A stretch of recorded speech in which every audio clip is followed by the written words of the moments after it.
Edification ப்ராசஸிலிருந்து உங்கள் மனிஷின் அன்பு வணக்கங்கள். இந்த வீடியோவில் நம்ம நேர்மாறு சைன் சார்பினுடைய முதன்மை மதிப்புகள் பற்றி பார்க்கலாம்.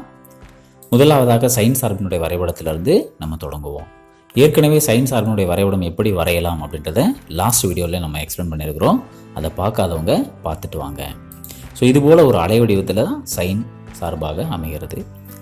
ஸோ இந்த சார்பு ஒரு நேர்மாறு அமையுமா அப்படின்றத தெரிஞ்சுக்கணும்னா நம்ம என்ன பண்ணணும்னா இது ஒன்றுக்கொன்றாகவும் மேற்கோர்த்தலாகவும் இருக்குதான்னு பார்க்கணும். இது நிச்சயமாக மேற்கோர்த்தலாக இருக்குது, அதில் எந்த சந்தேகமும் இல்லை. ஆனால் ஒன்றுக்கொன்றாக இருக்குதா அப்படின்றத தெரிஞ்சுக்கிறதுக்கு நாம் ஒரு கிடைமட்ட சோதனையை பயன்படுத்துவோம். அப்போது கிடைமட்ட கோடு இது போல் எடுத்துக்கலாம். இந்த கிடைமட்ட கோடை வச்சு இந்த வளைவரையை நம்ம வெட்டும் பொழுது இந்த வளைவரையை பல இடங்களில் அது வெட்டுது. அப்போ கண்டிப்பாக இந்த வளைவரையானது என்னவா இருக்காதுன்னா ஒன்றுக்கொன்று சார்பாக இருக்க வாய்ப்பு இல்லை. இது ஒன்றுக்கொன்று சார்பாக இல்லாதனால நேர்மாறுன்றதை நம்ம இத்தனை இடைவெளிக்கும் நம்மளால் வரையறை செய்ய முடியாது. எனவே நாம் ஒரு குறிப்பிட்ட இடைவெளியை மட்டும் எடுத்துக்க போகிறோம். அதாவது இந்த வளைவரையினுடைய குறிப்பிட்ட பகுதியை மட்டும் நம்ம தேர்ந்தெடுத்துக்க போகிறோம். அது எது அப்படின்னு பார்த்தீங்கன்னா இந்த ரெட் கலரில் நான் காமிச்சிருக்கக்கூடிய பகுதி மட்டும்.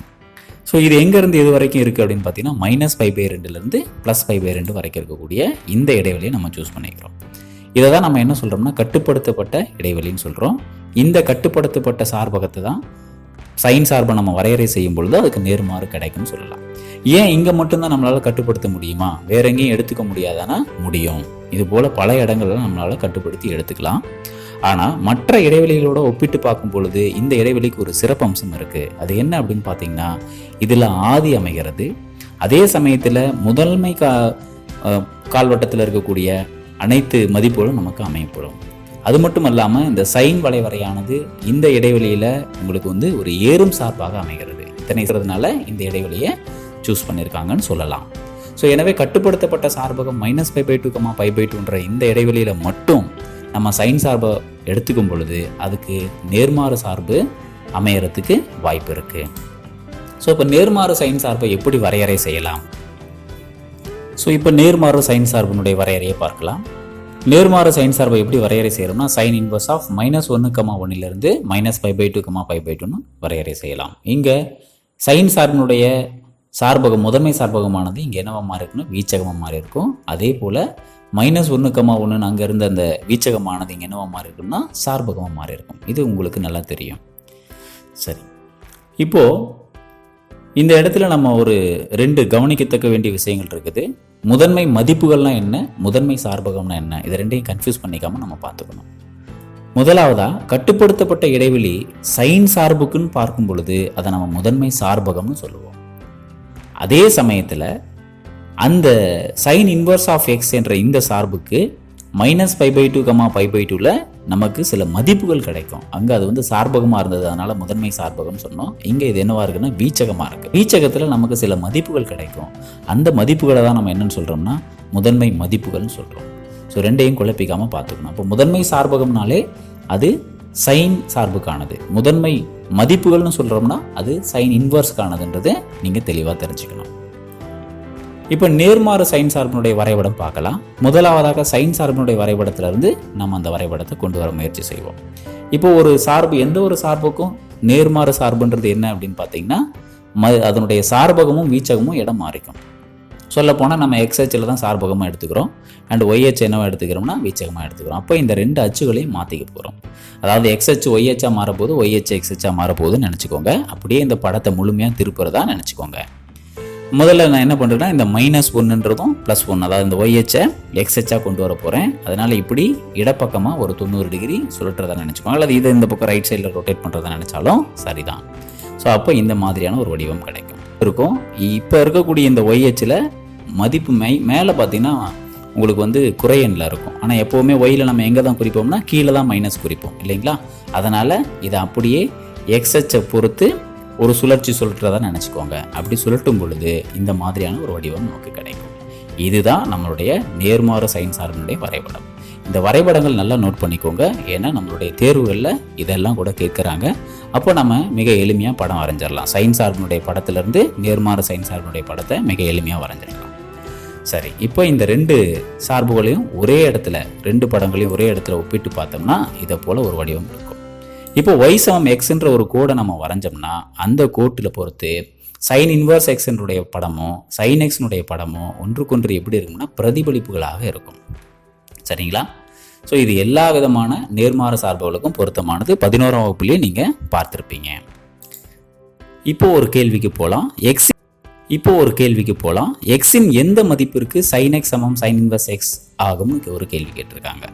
ஸோ இந்த படத்தை வச்சு நம்ம அதை எளிமையாக சொல்லிடலாம். இந்த படத்தில் பார்க்கும் பொழுதே சொல்லிடலாம். இந்த 2 வளைவரையிலும் வெட்டக்கூடிய ஒரே புள்ளி எதுன்னா இந்த ஆதி புள்ளின்னு சொல்லலாம். அதாவது 0 அப்படின்ற மதிப்புக்கு மட்டுமே. ஸோ எக்ஸ் சமம் 0 என்பது தான் அதுக்குரிய விடை. அடுத்ததா மதிப்பு காண்க. சைன் இன்வர்ஸ் ஆஃப் சைன் 2π/3 இதனுடைய மதிப்பை கண்டுபிடின்னு சொன்னாங்கன்னாவே நம்ம முதன்மை மதிப்புகள் தான் கண்டுபிடிக்க போகிறோம்னு அர்த்தம். ஸோ இதனுடைய மதிப்பை கண்டுபிடிக்கணும் அப்படின்னா ஒரு 2 கான்செப்ட் நமக்கு தெரிஞ்சதுன்னா மிக எளிமையாக போட்டுடலாம். அதாவது குறிப்பிட்ட இடைவெளி -π/2, π/2 இருந்ததுன்னா சைன் இன்வர்ஸ் ஆஃப் சைன் எக்ஸை எக்ஸ்னே எழுதிடலாம். அதுவே π/2, 3/2 இடைவெளியில் இருந்ததுன்னா என்ன ஃபார்முலாவை பயன்படுத்திக்கிறீங்கன்னா π-x என்ற இந்த ஃபார்முலாவை பயன்படுத்திக்கோங்க. இந்த இடைவெளிகள்லாம் ஏற்கனவே 11ஆம் வகுப்புல நீங்கள் நல்லா படிச்சிருப்பீங்க. மீண்டும் ஒரு முறை நினைவூட்டிடலாம். அதாவது இந்த மாதிரி பகுதியெல்லாம் பிரிப்போம். இந்த இடத்துல கோணம் 0 ஸ்டார்ட் ஆகும். 0லேருந்து இங்கே π/2, அடுத்ததாக π 3π/2 2πன்னு சொல்லுவோம் வழக்கமாக. அதாவது மிகை திசையாக எடுத்துக்கிட்டோம்னா. அதுவே குறை திசையில் இந்த பக்கம் வந்தோம் அப்படின்னு பார்த்தீங்கன்னா அது -π/2ன்னு சொல்லுவாங்க.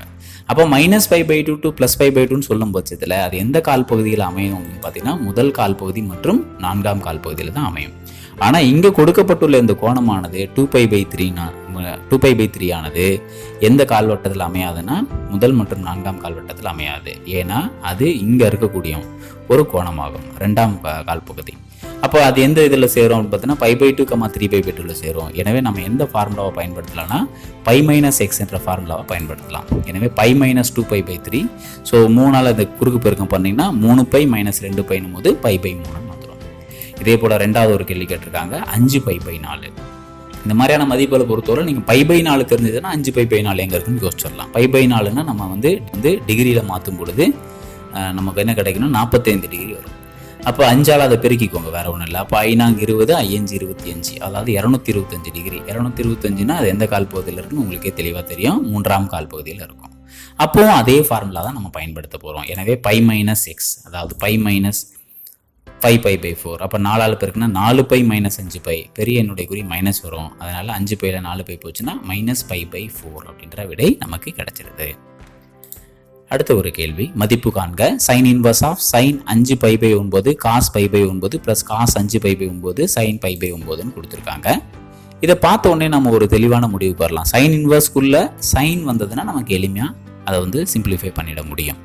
அப்போ இதை ஒப்பிட்டு பார்க்கும் பொழுது இந்த என்ன வடிவத்தில் இருக்குதுன்னா sin A cos B + cos A sin B அப்படின்ற ஒரு வடிவத்தில் இருக்குது. அதுக்குரிய ஃபார்முலா என்னென்னா sin A + B. எனவே இதை நம்ம என்ன எழுதலாம்னா sine inverse of sine of 5π/9 + π/9ன்னு எழுதலாம். இப்போ இதை ரெண்டையும் கூட்டிக்கலாம். ஏன்னா ஒரே பகுதியாக இருக்கிறதுனால 5πயையும் கூட்டோம்னா 6π/9 சுருக்கலாம். 3ஆயிரம் பரல 2 3 6 3 9ன்னு. எனவே சைன் இன்வர்ஸ் ஆஃப் சைன் 2π/3 போன கணக்கில் தான் நம்ம பார்த்தோம். 2π/3ன்றது எந்த கால் பகுதியில் இருக்கும்னா 2ஆம் கால் பகுதியில் அமையக்கூடிய ஒரு கோணம். அதனால் π-x என்ற ஃபார்முலாவை தான் நம்ம பயன்படுத்தணும். இது வந்து -π/2, π/2ன்னு சொல்லக்கூடிய இந்த முதன்மை மதிப்பகத்தில் அமையாது. அதனால் நம்ம என்ன பண்ணலாம் அப்படின்னு பார்த்தீங்கன்னா அதுக்கு தகுந்த மாதிரி இதை மாற்றுறோம். அதான் π-xன்றதை பயன்படுத்துகிறோம். எனவே π-2π/3ன்னும் போது 3π - 2π ஆக என்ன விடை கிடைக்கும்னா நமக்கு π/3 விடை கிடைக்குது. மிக எளிமையாக இந்த கணக்குகளை தீர்த்திடலாம். தேங்க்ஸ் ஃபார் வாட்சிங். நம்முடைய சேனலை உங்களுடைய நண்பர்களுக்கு பகிருங்கள். நன்றி.